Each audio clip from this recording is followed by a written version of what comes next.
이번 챕터에서는 그 곡선 회계에 대해서 한번 알아보도록 하겠습니다. 그 제목처럼 이 곡선 회계라고 하는 것은 그 예측 변수와 이제 반응 변수 사이의 관계가 그 직선이 아니고 어떤 곡선의 관계를 가지고 있을 때 이거를 그 모델링하는 내용이 되겠습니다. 그래서 먼저 이 곡선 회계라고 하는 것이 어떤 것이고 어떻게 분석해야 되는지에 대해서 간략하게 설명을 드리고 그 다음에 그래프 빌더와 마찬가지로 fit vibe x를 이용해서 어떻게 곡선 회계를 하는지를 보여드리겠습니다. 그리고 4.4절에서는 그 스프라인이라고 하는 것이 있는데요. 그래서 이 곡선 회기의 약간 특별한 케이스인데 이런 문제들도 한번 다뤄보도록 하겠습니다.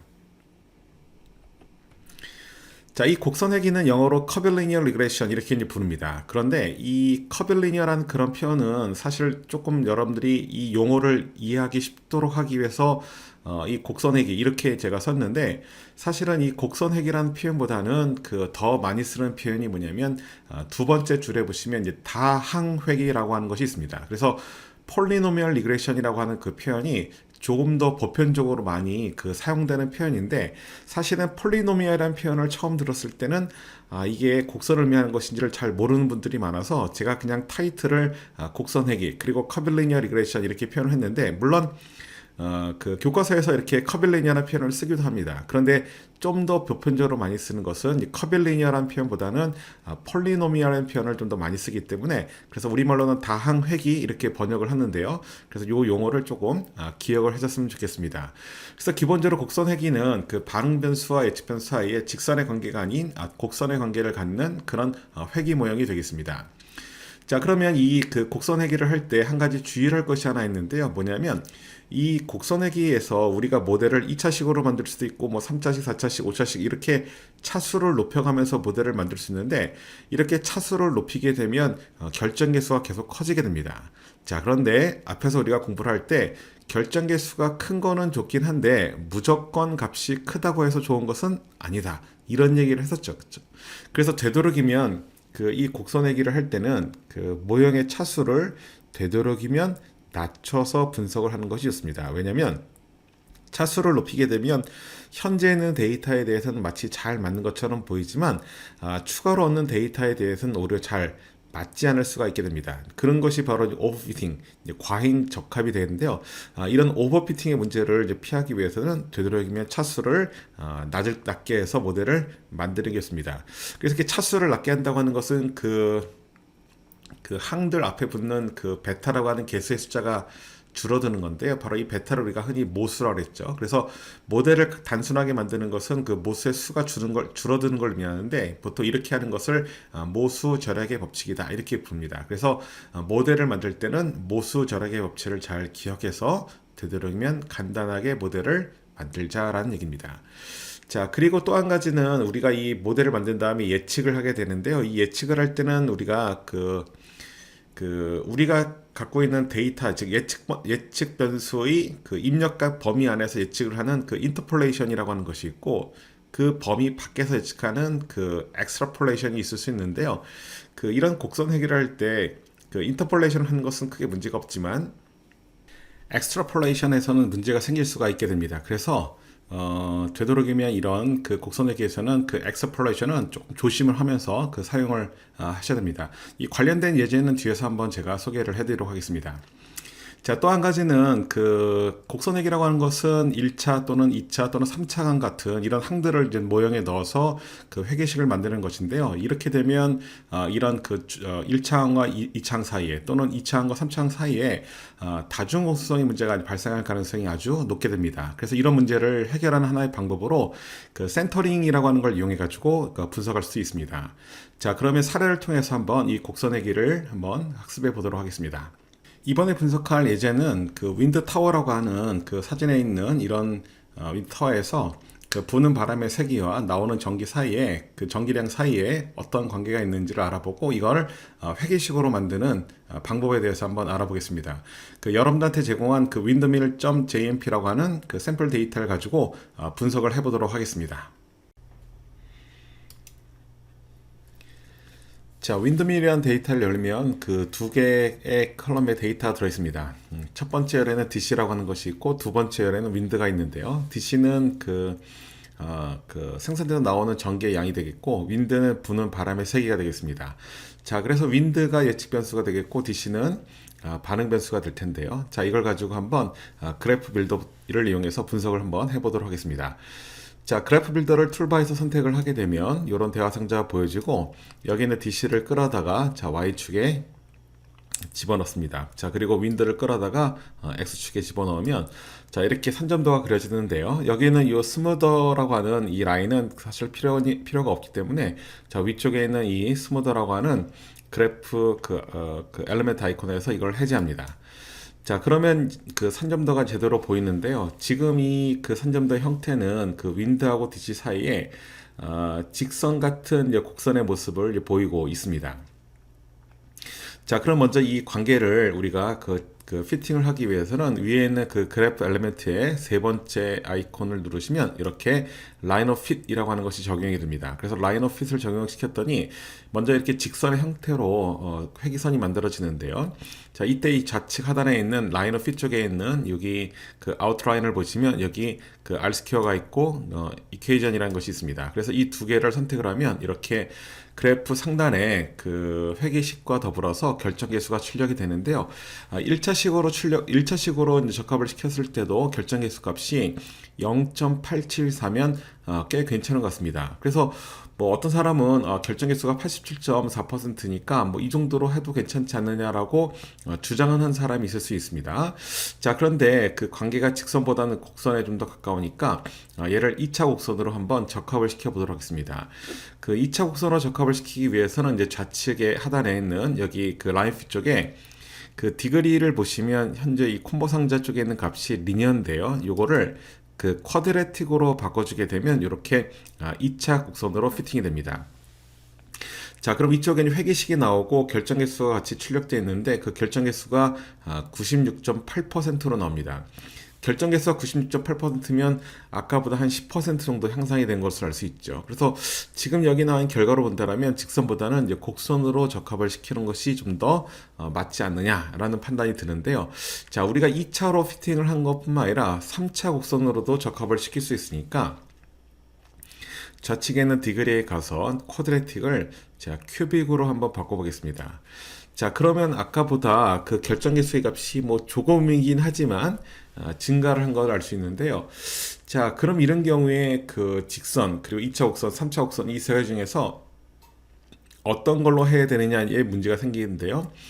그 결정계수에 대한 설명을 하면서 이 결정계수는 큰 게 좋긴 하지만 크다고 해서 무조건 좋은 것은 아니다. 이런 얘기를 했었습니다. 즉, 2차 곡선에서 그 3차 곡선으로 식을 이렇게 바꾸는 과정에서 결정계수가 한 1% 정도 향상이 됐는데요. 결정계수의 1% 향상을 하면서 3차 항을 모형에 포함시킨 거. 이거는 사실은 그 얻는 이득에 비해서 우리가 관리를 해야 될 그 텀이 하나 더 늘어난다는 얘기가 되는 거니까 사실은 좋지는 않겠죠. 그래서 우리가 이제 모수 절약의 법칙이란 그런 얘기를 했었었는데 이런 경우는 3차로 적합을 하는 것보다는 2차식으로 적합을 하는 것이 더 나아 보입니다. 자, 그러면 우리가 그 이렇게 뭐 직선으로도 피팅을 해봤고 그리고 2차, 3차로도 적합을 해봤었는데요. 여기 있는 이 관계를 갖다가 그 다른 식으로 우리가 해석할 수 있습니다. 뭐냐면 그 곡선의 관계를 이제 직선의 형태로 데이터를 이제 변환을 해가지고 우리가 이제 분석을 할 수 있는데 자, 곡선을 어떻게 직선으로 변환하는지를 한번 알아보도록 하겠습니다. 자, 그렇게 하기 위해서 먼저 좌측 상단에 있는 자, 스타트 오버를 눕니다. 자, 그럼 초기화가 되는데요. 자, 이 상태에서 그 여기 좌측에 있는 그 컬럼 박스가 있는데 이 컬럼 박스 쪽의 상대를 조금 이렇게 늘려 보겠습니다. 자, 그리고 윈드 위에 마우스 포인트를 올려놓고 그 다음에 우클릭을 하게 되면 메뉴가 나옵니다. 그 메뉴에서 뭐가 있냐면 첫 번째 트랜스폼이라고 하는 것이 있는데요. 이 트랜스폼에 여러 개의 그 서브 메뉴가 있습니다. 그 중에서 저 아래쪽에 가보시면 그 레시프로컬이라고 하는 것이 있는데 이 레시프로컬이라는 것이 바로 역수를 취해준 겁니다. 그래서 여기는 윈드라고 하는 예측 변수의 역수를 취해 가지고 한번 우리가 분석을 해보도록 하겠습니다. 자, 이렇게 그 레시프로컬을 선택하면 지금 여러분들 화면에 보시는 것처럼 이렇게 1 나누기 윈드라고 하는 텀이 하나 생성이 되는데요. 자, 이때 DC라고 하는 것을 Y축에다 집어넣고 자, 그리고 여기 1 나누기 윈드라는 텀을 끌어다가 X축에 집어넣겠습니다. 자, 그러면 지금 여기 보이는 형태의 산점도가 직선 모양으로 나타나죠. 그래서 이렇게 역수를 취해주게 되면 모든 건 다 그런 것은 모든 게 다 그렇지는 않지만 경우에 따라서는 이렇게 곡선의 모습이 직선처럼 보여지는 그 변환을 할 수 있습니다. 자, 그러면 이게 직선이기 때문에 그 위쪽에 있는 라인 오브 핏을 누르게 되면 그 직선으로 이제 피팅이 되고, 그리고 좌측에 있는 여기 R스퀘어하고 이퀘이션을 누르게 되면 결정 개수가 출력이 됩니다. 그래서 지금 여기 보면 결정 개수가 약 98% 정도로 나오는데요. 이렇게 되면 아까 3차 항으로, 3차식으로 우리가 추정을 했을 때보다, 적합을 시켰을 때보다 결정 개수의 값이 더 큽니다. 그럼 지금 같은 경우는 1차식, 2차식, 3차식, 그리고 역수를 취한 이런 모든 모델을 다 고려해 볼 때 가장 결정 개수가 큰 것은 이렇게 역수를 취해서 적합을 시킨 경우인데요. 그러면서도 이런 경우는 그 모수가 베타 0와 베타 1 이렇게 두 개밖에 없습니다. 그러면 다른 모델에 비해서 모수의 수도 적고, 그리고 결정 개수도 덥기 때문에 우리가 만든 그 네 가지 모형들 중에서 사실 가장 좋은 모형은 바로 이렇게 역수를 취하는 모형이 가장 바람직하다라고 할 수 있습니다. 그래서 이 모델링이라고 하는 것은 많은 사람들이 이렇게 아이디어를 내서 조금 더 좋은 모델을 이제 찾게 되는 과정이라고 볼 수 있습니다. 자, 그럼 이렇게 해서 그래프 빌더를 가지고 우리가 모델링 하는 걸 알아봤는데요. 이번에는 그 핏 와이백스를 이용해서 곡선 회기를 한번 해보도록 하겠습니다.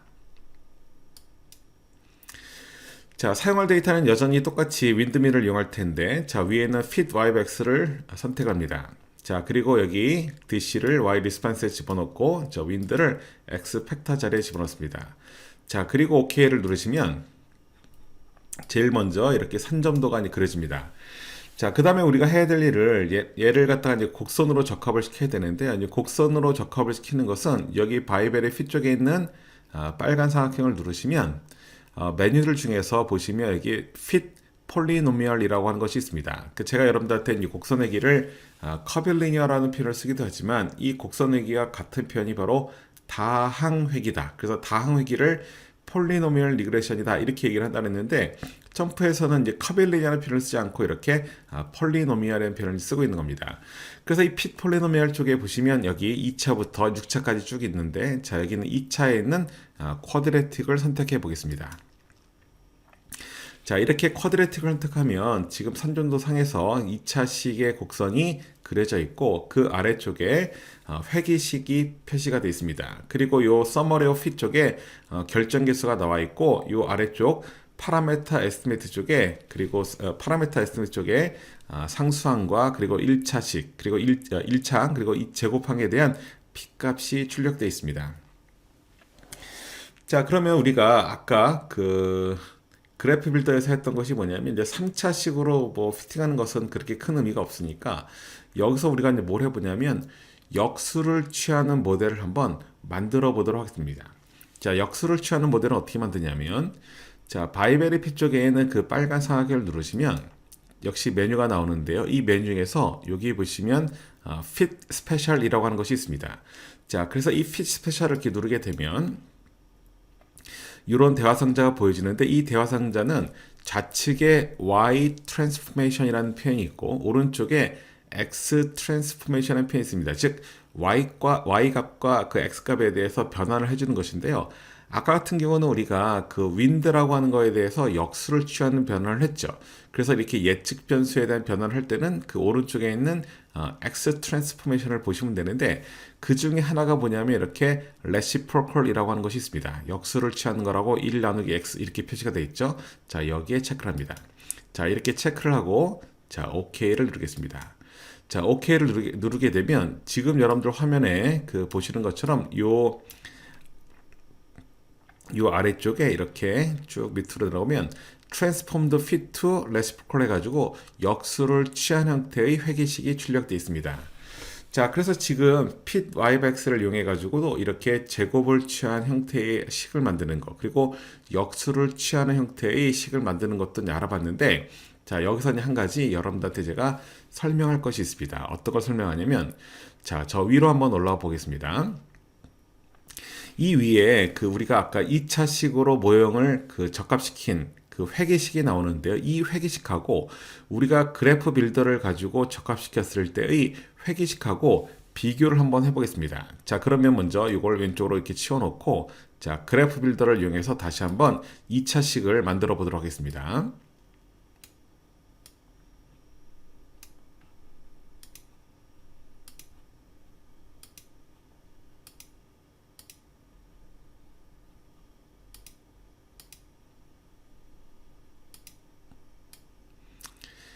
자, 지금 여기 왼쪽에는 그 fit y by x를 이용해서 만든 2차식, 즉 회계식이 나와 있고, 오른쪽에는 그래프 빌더를 이용해서 만든 그 2차식이 나와 있습니다. 그 식을 보면 식의 형태가 조금 다른 것을 알 수 있고, 개수도 조금 다르다고 하는 것을 여러분들이 알 수 있는데요. 어떤 게 다르냐면 일단 상수항이 좀 다르죠. 그리고 여기 1차항 앞에 붙어 있는 개수도 다르고, 자, 그리고 여기 뒤쪽에 보시면 그 fit y by x 같은 경우는 wind-6.132라고 하는 값이 있고, 여기는 그냥 wind의 제곱으로 되어 있습니다. 그럼 이제 식의 형태가 다른데 왜 이렇게 다르냐면 바로 이 fit y by x에서는 wind의 제곱 텀을 쓸 때 그냥 제곱을 취한 것이 아니라 wind에다가 마이너스 6.132를 뺀 다음에 제곱을 취했습니다. 그럼 여기는 이 6.132라고 하는 값은 그 무엇을 의미하는 값인가를 살펴봐야 되는데요. 자, 여러분들이 갖고 있는 데이터 테이블에서 여기 윈드라는 컬럼을 먼저 마우스로 클릭을 하고 저 위쪽에 있는 컬럼 메뉴에 가서 자, 컬럼 뷰어라고 하는 메뉴를 선택해 보겠습니다. 자, 그런 다음에 이 상태에서 Show Summary를 누르게 되면 이 윈드 컬럼에 대한 기본적인 통계량이 출력이 되는데요. 그 중에 평균을 보시면 평균값이 6.132로 되어 있는 것을 알 수 있습니다. 바로 이 fit y by x에서 이 모델에서 빼준 마이너스 6.232라고 하는 것은 윈드 컬럼에 들어있는 데이터의 평균이라고 하는 것을 알 수 있습니다. 자, 그럼 이건 뭐냐면 바로 이렇게 제곱의 항을 만들 때 평균으로 빼서 제곱을 취하는 형태를 우리가 보통 센터링이라고 부릅니다. 그래서 이 센터링이라고 하는 것은 그 앞쪽에 이 다중공수성을 설명할 때 잠깐 언급을 했었는데요. 바로 이런 곡선 회계를 하는 경우는 제곱 또는 세제곱의 항이 들어가게 되는데 이럴 때 뭐가 문제가 된다고 그랬냐면 바로 다중공수성이 문제가 된다고 했습니다. 그래서 이런 다중공수성의 문제를 회피하는 한 가지 방법으로 바로 센터링을 적용한 것입니다. 자, 그러면 이렇게 센터링을 했을 때와 센터링을 하지 않았을 때 과연 이 다중공수성 문제가 어떻게 되는지를 한번 살펴볼 텐데요. 이 아래쪽, 맨 아래쪽에 있는 테이블을 보시면 여기 파라메터 에스티메이트에 이 테이블에서 우리가 VIF 값을 구할 수 있다고 했습니다. 그래서 이 다중공수성을 알 수 있는 지표가 바로 VIF였었죠. 자, 그럼 이 상태에서 우클릭을 하고 자, 컬럼 메뉴에 가서 자, 지금은 이 메뉴가 하위 메뉴가 안 보니까 약간 창을 오른쪽으로 옮긴 다음에 자, 우클릭 자, 그리고 컬럼 자, 그리고 VIF를 선택하겠습니다. 자, 그러면 여기 화면에 그 보시는 것처럼 VIF 값이 얼마로 나냐면 1.0329라고 나옵니다. 그럼 일반적인 기준이 5 혹은 10 이상이 되면 다중공수성이 존재한다고 얘기했는데 지금 같은 경우는 이제 다중공수성이 존재하지 않는 그런 경우가 되겠죠. 자, 바로 우리가 그 센터링이라고 하는 작업을 해서 2차식을 만들었기 때문에 이렇게 VIF 값이 작게 나온 것인데요. 그럼 만약에 센터링을 하지 않았다라면 이제 VIF는 어떻게 되는지를 한번 확인을 해보겠습니다. 자, 그거는 저 위쪽에 있는 그 바이베리피 쪽에 있는 빨간 삼각형을 누르시면 자, 빨간 삼각형 누르시면 자, 여기 있는 이 메뉴들 중에서 자, Fit Special을 누릅니다. 자, Fit Special 누르면 여기 뭐가 있냐면 이 아래쪽에 그 Centered Polynomial이라고 하는 체크박스가 있습니다. 즉, Polynomial Regression, 즉 다항 회귀를 하는 경우에 Centered, 즉 그 평균을 빼주는 그런 센터링 작업을 할 것이라면 체크를 하라는 얘기입니다. 근데 우리는 센터링 작업을 할 예정이 없기 때문에 자, 이걸 체크를 해제하고 자, 거기 왼쪽에 있는 디그리 쪽에 있는 콤보상들 누르면 여기도 1처부터 5처까지 나와 있습니다. 자, 이 상태에서 자, 쿼드레틱을 선택합니다. 자, 그리고 OK를 누르면 지금 여러분들이 보고 있는 화면 맨 밑으로 내려가 보면 이렇게 윈드의 그냥 제곱을 취한 형태로 2차식이 만들어졌습니다.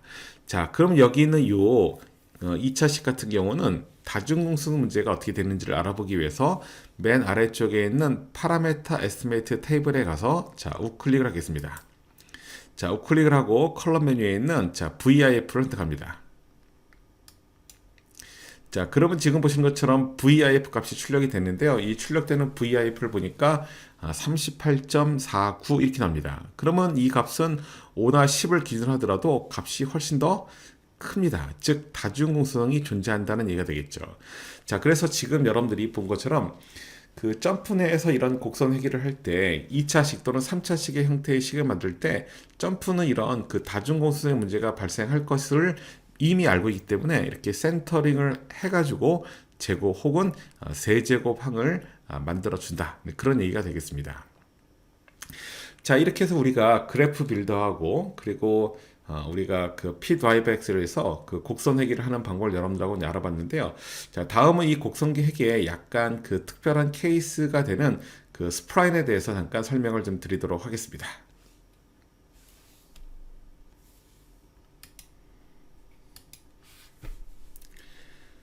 스플라인이라고 하는 것은 우리가 그 이런 곡선 형태의 데이터를 모델링하는 과정에서 그 높은 차수가 요구되는 그 다항 회귀를 하는 경우가 있습니다.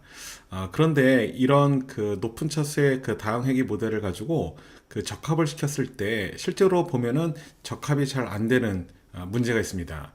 그렇다고 해서 이 차수를 낮추게 되면 설명력이 충분하지 못해서 그래서 결정 개수가 낮게 나오는 그런 문제가 이제 발생하게 되는데요. 그래서 이 그 데이터들을 이제 구간을 좀 쪼개가지고 각 구간별로 모델링하는 이런 방법을 쪼갠다라고 하는 그런 표현을 써서 piecewise polynomial fitting 이렇게 부르기도 하고 혹은 spline이라고 부르기도 합니다. 자, 그래서 이런 사례를 여러분들하고 간단한 거 하나 예제를 가지고 풀어보도록 하겠습니다.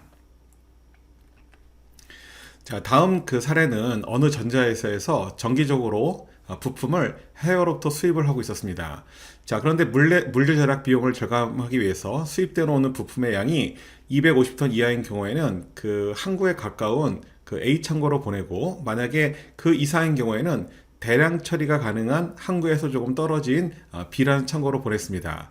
자, 이때 그 부품의 양과 물류 비용 사이의 관계를 모델링하고 싶은데요. 여러분들한테 제공해드린 그 시먼트라고 하는 데이터를 가지고 한번 분석을 해보도록 하겠습니다. 자, 이 시먼트라는 데이터는 그 첫 번째 열에 그 Y라고 하는 그 밀류 비용이 들어있고요. 그 X1에는 그 들어오는 그 화물의 양이 그 입력되어 있습니다. 그래서 여기 있는 이 두 개의 열을 가지고 우리가 모델링을 하려고 하는데요. 그 지금 같은 경우는 예측 변수가 그 하나의 열에만 들어있기 때문에 우선 그래프 빌더를 가지고 산점도도 한번 그려보고 분석을 한번 해보도록 하겠습니다. 자, 먼저 그래프 빌더를 열어서 자, y에다가는 자, 이 y 값을 집어넣고 그리고 x1을 드래그해서 여기 x축에다 집어넣겠습니다. 자, 이렇게 산점도를 그리고 나니까 지금 그 보여지는 그 산점도의 모양이 직선처럼 보이기도 하고 혹은 곡선처럼 보이기도 하는데요. 예를 들면 그 위쪽에 있는 그래프 엘리멘트에서 라인 오브 핏을 선택을 하게 되면 자, 일단은 그 직선의 형태로 피팅이 이루어집니다. 자, 직선 형태로 피팅이 이루어진 상태에서 우리가 그 왼쪽 하단에 있는 그 라인 오브 핏에 그 R 스퀘어하고 자, 이퀘이션을 선택해 보겠습니다. 자, 그러면 1차 식이 나오는데요. 결정계수 값이 96%로 꽤 높게 나왔습니다. 그래서 이 정도라면 크게 문제가 없을 것 같기도 한데요. 자, 그러면 이거를 2차 식으로 한번 만들어 보도록 하겠습니다. 자, 그러면 그 라인 오브 핏 쪽에 보시면 디그리라고 하는 부분이 있고 여기에 있는 콤보 상자를 눌러서 리니어 대신에 자, 쿼드레틱으로 바꾸겠습니다. 자, 쿼드레틱 바꾸니까 그 조금 전에 비해서 결정계수가 좀 더 커진 것을 알 수 있습니다. 자, 이렇게 되면 2차 곡선의 형태로 얘를 그 적합을 시켜서 분석을 하면 되겠다 이런 생각을 할 수도 있는데요. 여기서 한 가지 우리가 한번 그 짚어볼 게 있습니다. 우리가 이런 그 회계식을 만드는 가장 큰 이유는 그 식을 가지고 예측을 하기 위함이라 했습니다. 근데 우리가 이 곡선 회기에 처음 시작할 때 무슨 얘기냐면 이런 곡선 회기를 가지고 예측을 할 때는 그 인터폴레이션, 우리가 정한 구간 안에서 예측을 하는 것은 괜찮지만 그 구간 밖에서 예측할 때는 조심해야 된다라고 했습니다. 자, 그런데 실제로 우리가 이런 분석을 할 때는 인터폴레이션만 하는 것이 아니라 그런 엑스트라폴레이션을 하고 싶을 때도 있는데요. 예를 들면 이런 걸 한번 해보죠. 지금 같은 경우에 그 데이터가 약 400톤 정도까지만 데이터가 있는데 만약에 물류의 양이 400톤이 아니라 450톤 혹은 500톤, 톤 600톤이 들어왔을 때는 여기 있는 그 비용이 어떻게 되는지를 우리가 예측을 하고 싶습니다. 자, 그런데 그래프 빌더에서는 그런 예측값을 구할 수 없기 때문에 우리가 fit ybox를 이용해 가지고 지금 만든 그 2차식을 이용해서 예측을 한번 해보도록 하겠습니다. 자, 지금 보고 있는 시머트 데이터에서 fit ybox를 선택을 하고 y 리스판스에다 y를 집어넣고 그리고 x 팩터 자리에다가 x1을 집어넣습니다. 자, 그런 다음에 OK를 누르면 일단은 선점도가 그려지는데요. 우리가 조금 전에 이제 2차 식으로 그 피팅을 했기 때문에 왼쪽 상단에 있는 바이벨의 뒤쪽에 있는 빨간 삼각형을 눌러서 자, 여기 보시면 그 fit 폴리노미얼이 있고 이 fit 폴리노미얼에 to quadratic으로 되어 있는 것이 있습니다. 자, 이걸 선택을 하게 되면 이렇게 2차 식으로 적합을 한 결과가 나타나게 됩니다. 자, 그러면 이 식을 가지고 예측을 할 때는 우리가 fit ybox에서는 그 회계식을 데이터 테이블에 저장하는 형태로 예측을 할 수 있다라고 말씀드렸는데요. 자, 그렇게 하려면 여기 아래쪽에 있는 그 polynomial fit degree 2라고 되어 있는 그 빨간 사각형을 눌러서 자, save column, save predicted를 선택합니다. 자, save predicted를 선택을 하게 되면 그 뒤쪽에 있는 데이터 테이블에 이렇게 우리가 만든 회계식을 가지고 예측을 한 값이 들어옵니다. 자, 그럼 여기서 예측을 하기 위해서는 그 두 번째 열에 있는 x1 저 밑에 있는 11번째 셀부터 우리가 알고 싶은 x값을 집어넣으면 되는데요. 예를 들면 450 그리고 500 그리고 600 자, 이렇게 입력을 했습니다. 자, 이렇게 입력을 했더니 그 값이 어떻게 나왔냐면 450일 때는 14.9로 나왔고 500일 때는 14.7 그리고 600일 때는 13.3으로 나왔습니다. 즉 화물의 양은 증가하는데도 불구하고 처리하는 비용은 점점점 줄어드는 이상한 형태의 예측이 됐습니다. 자, 이런 현상이 왜 발생하냐면 지금 이 좌측에 있는 이 선전도를 보시면 2차 곡선으로 피팅이 이루어졌는데요. 2차 곡선이라고 하는 것은 이렇게 정점을 향해 가다가 그 정점을 지나면 다시 감소를 하는 모양을 갖습니다. 그러다 보니까 엑스트라폴레이션을 하는 경우에 즉 450 또는 500, 600처럼 이렇게 이 오른쪽에 있는 값을 예측을 하게 되면 오히려 반응인자의 값이, 반응 변수의 값이 감소하는 그런 현상을 보이게 되는데 이거는 잘못된 예측을 할 수 있겠죠. 바로 뭐냐면 지금 여기 있는 이 데이터는 이렇게 2차식으로 모델을 만들어서 예측하면 안 된다는 얘기입니다. 자, 그러면 이런 데이터를 어떻게 모델링 하는지 자, 그걸 우리가 한번 알아보도록 하겠습니다. 자, 먼저 그 뒤쪽에 있는 그래프 빌더를 다시 한번 보도록 할 텐데요. 자, 여기서 스타트 오버를 누르고 자, 아까 처음에 그림을 그렸던 것처럼 y에다가 y를 집어넣고 자, 그리고 x축에는 x1을 집어넣습니다.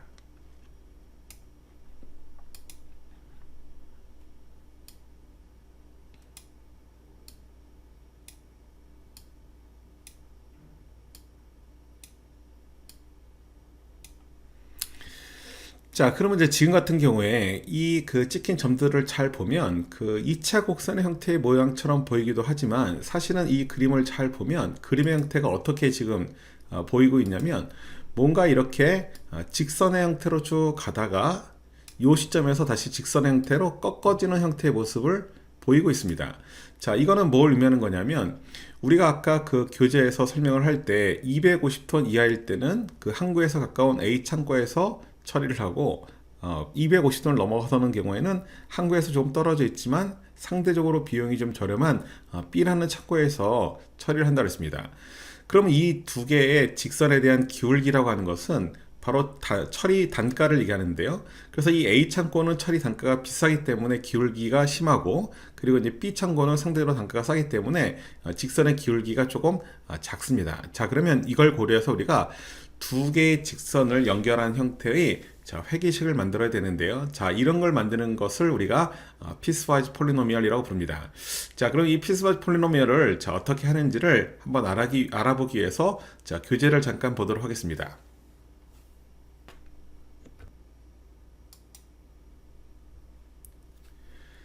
자, 교재를 보시면 지금 그 중간에 식이 하나 들어있는데요. 식을 보시면 y equal 베타 0 플러스 베타 1 x1 플러스 베타 2 한 다음에 x1 마이너스 250 괄호 닫고 그 아래 첨자에 플러스라고 되어 있는 그런 식이 하나 있습니다.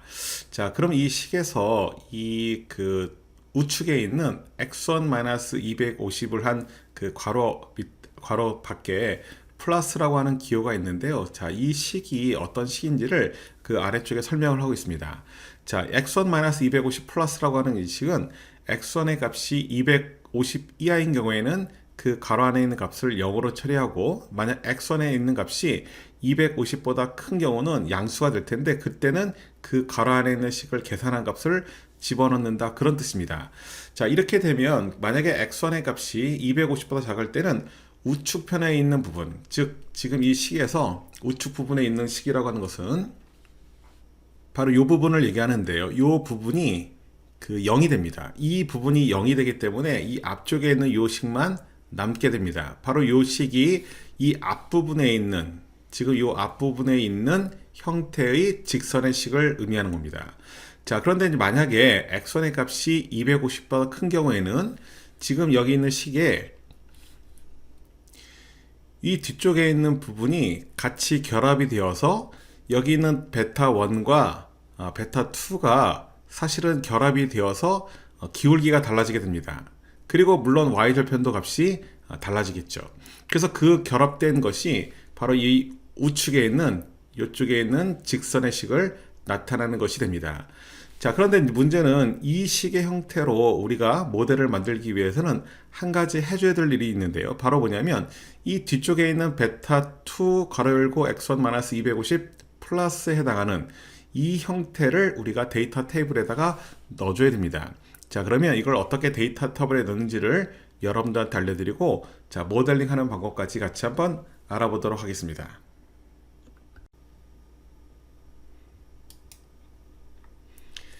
자, 그러면 이제 식을 구현하기 위해서 아까 사용했던 그 데이터 테이블을 계속 보도록 하겠습니다. 자, 이 데이터 테이블에 그 아까 우리가 입력했던 요 밑에 세 개의 행이 있는데, 요 행을 이제 다시 지우고 하겠습니다. 자, 아까 그 식을 이제 구현하기 위해서는 그 x1이라고 한 열 말고 x1-250 플러스에 해당하는 열이 하나 필요한데요. 자, 그 열을 어떻게 만드는지 한번 보도록 하겠습니다. 여기 오른쪽 그 블랭크가 있는데요. 이 블랭크를 자, 마우스로 더블 클릭을 하게 되면 이렇게 새로운 열이 생깁니다.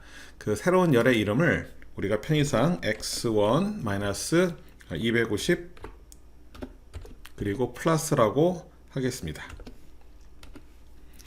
자, 그러면 이 네 번째 열에다가 이 이름에 맞는 그 값을 여기다 입력을 해야 되는데요. 자, 이때는 그 포뮬러 에디터를 이용해서 우리가 값을 넣게 됩니다. 자, 포뮬러 에디터는 여기 있는 이 열 이름 위에 마우스 포인터를 넣어놓고, 자, 우클릭을 하게 되면 메뉴가 나옵니다. 그 메뉴에서 그 포뮬러를 선택합니다. 자, 포뮬러를 선택하면 지금 이제 보시는 것처럼, 자, 요런 그 포뮬러 에디터 창이 나타나는데요. 자, 여기다 우리가 어떤 식을 구현하냐면 그 x1의 값이 250 이하일 때는 0으로 처리하고 250 이상일 때는 그 x1의 값을 250에서 뺀 값을 집어넣는 형태의 식을 넣어야 되는데요. 그러려면 우리가 뭐가 필요하냐면 이제 조건문이 필요합니다. 그래서 이 부분을 이용해 가지고 자, 구현을 한번 해볼 텐데, 이 포뮬러 에디터 창의 맨 왼쪽에 보시면 여러 가지의 함수 카테고리들이 있습니다. 자, 그 중에서 우리가 조건문은 여기 보시면 컨디셔널이라고 하는 것이 있는데요. 자, 이 컨디셔널에 보시면 이렇게 if라고 하는 문장이 있습니다. 자, if를 선택합니다. 자, if를 선택하면 여기 있는 그 포뮬러 에디터 창에 여기 하늘색 박스가 있는데 여기 expression, 식을 써야 됩니다. 그래서 이 식은 어떤 걸 써야 되냐면 x1의 값이 250 이하일 때는 0으로 처리한다. 그 조건을 넣어야 되는데, 그래서 여기 왼쪽에 있는 x1을 마우스로 한번 클릭을 하고, 자, 그리고 키보드를 이용해 가지고 이렇게 부등호를 입력합니다. 자, 그리고 오른쪽에는 여기 하늘색에다가는 250이라고 입력합니다. 자, 그리고 엔터.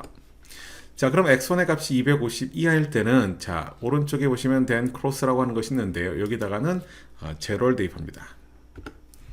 자, 그러면 x1의 값이 250 이하가 아닌 경우, 그 else인 경우에는 x1의 값을 250에서 빼줘야 되겠죠. 그래서 x1을 다시 한번 선택을 하고, 그리고 마이너스 250 엔터. 자, 이렇게 되면 그 식이 완성이 됐습니다. 자, 이 상태에서 OK 버튼을 누르게 되면 이렇게 마지막 열이 채워지게 되는데요.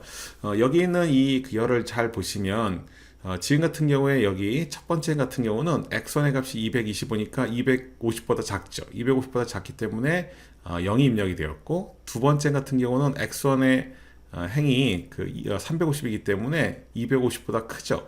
그럼 이런 경우는 250을 뺀 100이라는 값이 들어갑니다. 자, 이렇게 해서 이 x1과 x1-250 플러스 두 계열이 완성이 됐는데요. 자, 이걸 가지고 우리가 한번 모델을 만들어 보도록 하겠습니다. 근데 지금 같은 경우는 예측 변수가 x1과 x1-250 플러스라고 하는 두 개가 있기 때문에 더 이상 여기서는 fit yx를 가지고는 모델링을 할 수가 없기 때문에 이때는 우리가 이제 fit 모델을 가지고 모델링을 하겠습니다.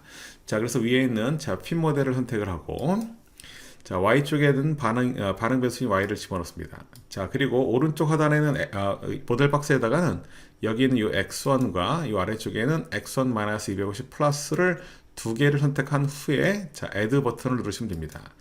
자, 이렇게 add 버튼을 누르고, 자, 이 상태에서 우리가 여기 오른쪽에 있는 그 emphasis,에서 effect average 말고, 자, minimal effort를 선택하겠습니다. 자, 그리고 run 버튼을 누르면 분석된 결과가 이렇게 출력이 됩니다. 자, 분석된 결과를 출력해 보니까 x1과 x1-250 플러스에 해당하는 두 개의 텀이 모두 다 p-값이 5%로 작기 때문에 반응 변수하고 관계가 있다라는 얘기가 되었습니다. 자, 그러면 여기는 이 형태의 식을 가지고 우리가 예측을 한번 해볼 텐데요. 전에도 얘기했지만 핀 모델에서는 바로 식이 나오지 않습니다. 그래서 식을 여러분들이 보고 싶다라면 여기 리스판스 y 쪽에 있는, 창을 오른쪽으로 옮길게요. 자, 리스판스 y 쪽에 있는 빨간색 키 눌러가지고 여기 estimate라는 메뉴를 누르면 이렇게 show prediction expression이라고 하는 메뉴가 있습니다. 이걸 누르게 되면 이렇게 식이 이렇게 출력이 되는데요. 여기 있는 이 식은 바로 그 앞에 위에 있는 그 파라미터 estimate 쪽에 있는 테이블의 이 estimate 추정치를 가지고 만든 식이다라고 보시면 되겠습니다. 자, 그럼 이 식을 가지고 예측을 한번 해볼 텐데요. 예측을 하는 것은 우리가 앞에서 한번 배운 적이 있었는데요. 여기 그 리스판스 y 쪽에 있는, 자, 빨간 사각형을 누른 다음에 여기 save column, 그리고 첫 번째에 있는 prediction formula라고 하는 것을 선택을 하게 되면 아까 fit yx와 마찬가지로 데이터 테이블의 맨 마지막 컬럼에 이렇게 우리가 만든 회계식에 의해서 예측된 값이 들어오게 됩니다. 자, 그러면 이제 우리가 확인해야 될 게 뭐냐면, 아까 우리가 이 x1 컬럼에다가 450, 500, 600을 넣었을 때 이때 예측된 값이 점점점 줄어드는 모습을 보였었는데요. 자, 이렇게 만든 그 식 같은 경우는 자, 어떻게 모델링 예측이 됐는지를 한번 알아보도록 하겠습니다. 자, 그래서 x1에다가 여기다가 450, 그리고 500, 그리고 600.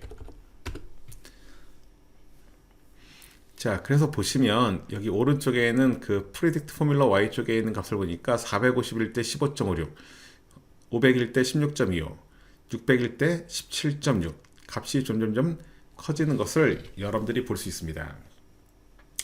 자, 그러면 우리가 여기는 이 y하고 x1, 그리고 predicted y, 그리고 지금 했던 그 predict formula y라고 하는 요 세 개의 값을 가지고 우리가 한번 예측을 한번 해서 비교를 해 보도록 하겠습니다. 자, 그래프 빌더를 열어서, 자, 여기 있는 y, 그리고 여기 있는 predicted y, 그리고 predict formula 쪽의 y, 이 세 개를 한꺼번에 선택을 한 다음에 이 y 컬럼에다 집어넣습니다. 자, 그리고 x축에는 이 x1을 끌어다가 집어넣습니다. 자, 그리고 그래프 엘리멘트에 있는 그 스무더 라인을 체크를 해줍니다. 자, 그래서 지금 이 그래프 빌드에 그려진 그 산점도를 잘 보시면 그 산점도 상에서 보이는 그림 중에서 여기 보시면 그 연두색으로 되어 있는 것이 우리가 맨 마지막에 그 피스와이즈 폴리노미얼을 이용해 가지고 만든 회계식입니다. 그리고 여기 빨간색으로 되어 있는 점이 우리가 2차식으로 만든 식에 의해서 예측된 값입니다. 그러면 우리가 아까 설명을 할 때 여기 있는 이 직선 형태가 이렇게 가다가 여기서 꺾어져서 이렇게 연장이 된다고 했는데, 이렇게 연장되는 모습에 가장 근접한 것이 바로 여기 있는 연두색 선에 해당하는 연두색에 해당하는 점이라고 볼 수 있습니다. 결국 뭐냐면 우리가 이런 곡선회계라고 하는 걸 할 때, 즉 그 가장 많이 사용하는 형태의 식이 바로 2차식인데요. 이런 2차식의 형태를 가지고 예측을 하는 경우에 굉장히 조심해야 된다는 얘기입니다. 무슨 얘기냐면 그 우리가 지금 각 모델링 할 때 사용한 예측 변수의 범위 안에서 예측할 때는 큰 문제가 없겠지만 이렇게 그 엑스트라폴레이션을 하는, 즉 우리가 갖고 있는 데이터 범위 밖에서 예측을 하는 경우에는 그 정점을 지나게 되면 이렇게 감소하는 모습을 보이는 것, 또는 반대 경우는 뭐 그 정점을 지나서 뭐 반대로 상승하는 그런 모습을 보이게 됩니다. 이 곡선 같은 경우는. 그래서 그런 부분을 잘 염두에 두고 예측에 활용을 해야 된다는 의미입니다. 그래서 우리가 지금 배운 이 그 피스와이즈 폴리노미얼 같은 경우는 그 지금 이 사례 같은 경우는 250이라고 하는 기준을 두고서 두 개의 직선을 연결하는 그런 형태의 이제 회계시 되는데요. 이때 그 250과 같은 이런 값을 뭐라고 부르냐면 이것을 노트라고 부릅니다. 노트.